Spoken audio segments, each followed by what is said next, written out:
Hello à toutes et à tous, bienvenue dans cette nouvelle vidéo. Aujourd'hui j'aimerais parler d'un thème qu'on a déjà développé l'année dernière. Et comme cette chaîne a pas mal grandi depuis novembre 2023, je pense qu'il y en a énormément d'entre vous qui n'ont pas nécessairement vu cette vidéo. Donc j'aimerais reprendre ce thème qui est celui de la gamme Heattech de Uniqlo. Il y a quelques nouveaux produits qui sont sortis cette année et j'ai aussi 2 achats supplémentaires dans ma collection Heattech que j'aimerais vous présenter. Si ce n'est pas encore fait, n'hésitez pas à vous abonner à la chaîne si c'est le genre de vidéo qui vous plaît. Les vidéos sortent tous les vendredis, j'essaye aussi d'en sortir le mercredi. C'est compliqué de tenir ce rythme, donc n'hésitez pas à vous abonner ici en dessous ainsi qu'à activer la petite cloche si vous voulez être au courant des vidéos dès qu'elles sortent. Pour commencer par le commencement, donc Uniqlo, la marque dont je vous parle depuis maintenant 1 an et demi je pense, a développé une gamme qui est spécialisée dans les secondes peaux, donc ces couches qu'on met contre notre peau pour avoir bien chaud pendant l'automne, hiver, début printemps. Et ils ont énormément de modèles, que ce soit en accessoires, en top ou en pantalon. On trouvera vraiment tous notre compte, que ce soit pour se tenir plus chaud quand on est à la maison ou qu'on ait un mode de vie plus particulier, à savoir avoir besoin de chaussettes qui tiennent un peu plus chaud que les chaussettes on va dire normales, ou encore bonnets, accessoires, écharpes. Ce genre d'articles sont également couverts par la gamme Heattech de Uniqlo. Donc dans cette gamme, il y a plusieurs niveaux de chaleur, ou en tout cas de rétention de la chaleur. On a celle d'entrée qui ne porte pas de nom spécial si ce n'est Heattech. Et après cette gamme d'entrée, on a le extra chaud et ensuite le ultra chaud. Et en fait, la composition du tissu va changer en fonction du niveau de chaleur.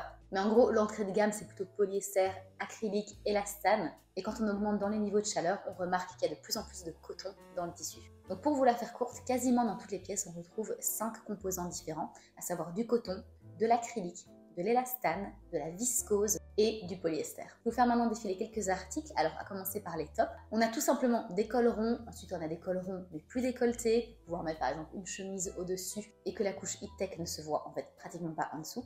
On retrouve aussi un débardeur dans la gamme Heattech, ça semble un petit peu contradictoire étant donné qu'il n'y a pas énormément de tissu sur un débardeur. Et comme pour le col rond décolleté, je pense que c'est pour avoir une petite couche en dessous et mettre une chemise ou un pull au-dessus. Au niveau des bas, il y a des espèces de leggings qui ont été faits et qui ressemblent un peu à des pantalons de loin. Personnellement, je suis pas trop une adepte parce que ça se voit en fait que c'est pas des pantalons. Ensuite, évidemment, on a les bas collants. C'est vrai que souvent on a la question de est-ce que les bas collants sont suffisants en hiver? Eh bien, ceux-ci, en l'occurrence, ont cette technologie qui vous tient normalement plus chaud que des bas classiques. Et ensuite, au niveau des accessoires, bonnets, écharpes ou chaussettes, au niveau des chaussettes, il est passé l'année dernière, je pense, mais cette année, ils ont sorti des chaussettes avec des motifs un petit peu de Noël. Et aussi, il me semble, un modèle Vichy, c'est super joli, je trouve. Par contre, c'est un petit peu cher, je vous mettrai le prix ici en dessous, mais ça m'avait un petit peu rebuté quand j'ai vu le prix pour une paire de chaussettes, voilà. Mais bon, si jamais il y a des frileux ou des gens qui marchent beaucoup en extérieur et qui ont besoin de chaussettes particulièrement chaudes, alors oui, penchez-vous là-dessus.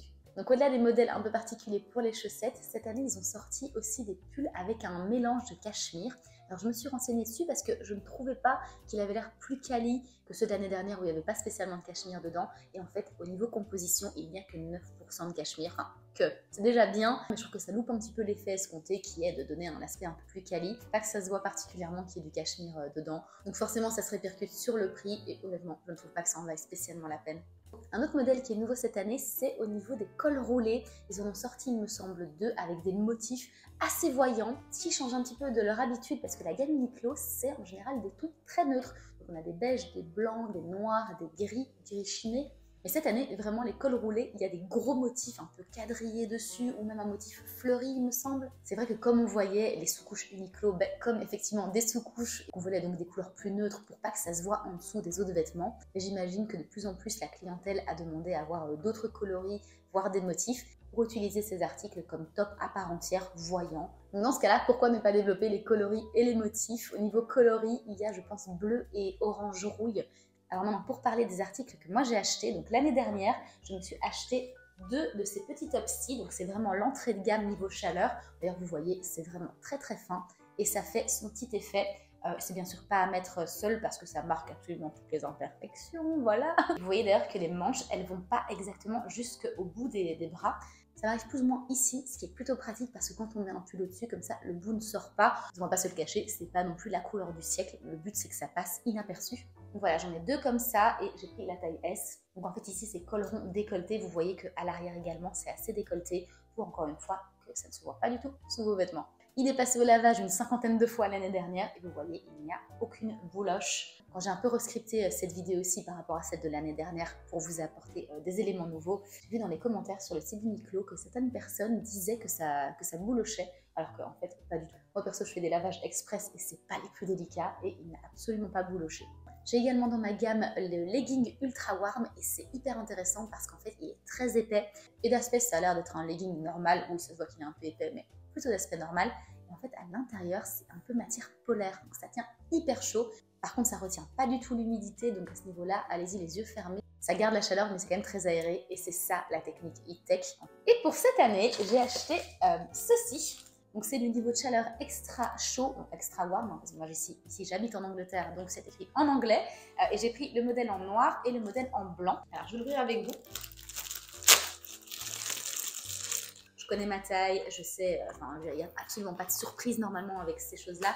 Vous pouvez les yeux fermés enlever le petit truc en carton. Donc voilà, le top extra chaud en couleur blanc. Il est vraiment tout doux, je l'ai pris moi en taille S. Et on sent que la matière c'est genre 2 fois plus épais que mon top tout simple ici. Et en même temps par rapport à mon legging ultra warm, on sent que c'est beaucoup plus fin en fait. Donc c'est parfaitement un entre-deux entre l'entrée de gamme et la gamme ultra chaud. Donc vous voyez, il est un peu cintré et ça fera tout à fait l'affaire. Je vais bien sûr faire des looks. Moi, l'idée ici, c'est de le mettre à la maison, donc sous des pulls, un peu comme l'autre top. Quand il fait vraiment très froid, j'ai quand même tendance à dire que l'entrée de gamme n'est pas suffisante. Donc je suis contente d'avoir investi dans celle-ci cette année. Si celle-ci n'est pas suffisante, l'année prochaine, j'irai sur l'ultra chaud. Cette fois-ci, j'ai pris col rond, mais pas décolleté, pas comme l'autre où je voulais en fait mettre des chemises et que ça ne se voit pas en dessous. Ici, le but, c'est que le petit col blanc ressorte en dessous de mes pulls. Je trouve que c'est cool. Je vous ai fait une vidéo entière sur la superposition et avoir comme ça une petite couche en dessous. Je trouve ça plutôt chouette. Je vais voir à quel point ça tient chaud, mais j'aurais souhaité aussi pouvoir le mettre, vous savez, quand on fait des balades et qu'on a une grosse doudoune. La doudoune, c'est pas fou niveau liberté de mouvement et je trouve que quand je mets un pull en dessous, ça m'empêche encore plus d'être libre dans mes mouvements. Et je veux dire que ma doudoune là de chez Jules, elle tient hyper chaud, mais elle est quand même pas mal serrée. Donc quand je mets un pull en dessous, je me sens un peu étriquée dedans. Et donc l'idée, c'est d'avoir un top, en l'occurrence celui-ci, qui tienne aussi chaud qu'un pull, mais qui soit plus fin. Comme ça, à l'intérieur de ma doudoune, je me sens un peu moins étriquée. Donc ça, c'est à tester pendant les balades en hiver. Et puis après, si j'enlève ma doudoune parce qu'on est au restaurant ou qu'on est dans un magasin, eh bien, au final, c'est juste un petit top blanc. Ça peut limite faire chic, ça dépend quel pantalon on met avec. Mais au final, pourquoi pas aller au plus simple. J'attends de voir ce que ça donne ici par rapport au lavage, si ça bouloche comparé à l'autre entrée de gamme que j'ai, qui n'a pas du tout bouloché. On va voir si celle-ci, c'est le cas. Et aussi pour le blanc, c'est la première fois que j'achète donc une sous-couche blanche. Donc à voir si mes pulls ne l'abîment pas ou n'altèrent pas la couleur. Et si au lavage, le blanc est bien préservé. Donc ça, on verra. Je vous tiendrai bien sûr au courant. Si pas cette année, l'année prochaine, je referai sûrement une vidéo Uniqlo avec mes nouveaux articles. Donc voilà pour le pull blanc. Et ensuite, donc j'ai pris la version noire également. Donc voilà pour le noir. Ici, donc le noir est vraiment bien profond. J'aime vraiment beaucoup. Pareil, la matière est exactement le même que le blanc forcément. Et voilà, franchement, j'ai pas grand chose à dire là-dessus. Hein. Regardez, c'est juste un petit top noir. En parlant de la composition, je vous l'ai pas dit pour le blanc, mais je vous le dis ici pour le noir, c'est la même compo. On est à 52% de coton, 41% d'acrylique et 5% d'élastane, parce qu'effectivement, c'est très élastique. Ici, je pense pas nécessairement le mettre pour faire sortir le petit col. Je me disais peut-être même en pyjama, ça peut être pas mal. Ou alors vraiment comme top à part entière, rentrer dans un petit pantalon, peut-être mon pantalon gris à jambes larges. J'ai également acheté une jupe short de chez Uniqlo que je vous ai déjà présentée. Un look total black avec cette couche-ci qui est vraiment toute simple. J'ai hâte de voir ce que ça donne. Là forcément je viens d'ouvrir la boîte devant vous, donc je n'ai pas encore fait mes essayages, mais vous aurez eu ici les looks que j'aurais composés donc avec cette pièce-ci et également avec la pièce blanche et le top que j'ai acheté l'année dernière pour vous montrer un petit peu à quel point il ne se voit pas sous les vêtements. Donc voilà, trop contente de mes achats, j'ai hâte de faire les essayages. Et voilà, c'est déjà la fin de cette vidéo. N'hésitez pas à dire en commentaire si ça vous a donné envie de tester la gamme Uniqlo. Je ne suis absolument pas en partenariat avec, je l'ai déjà dit 1 milliard de fois. J'adorerais, mais ce n'est pas le cas.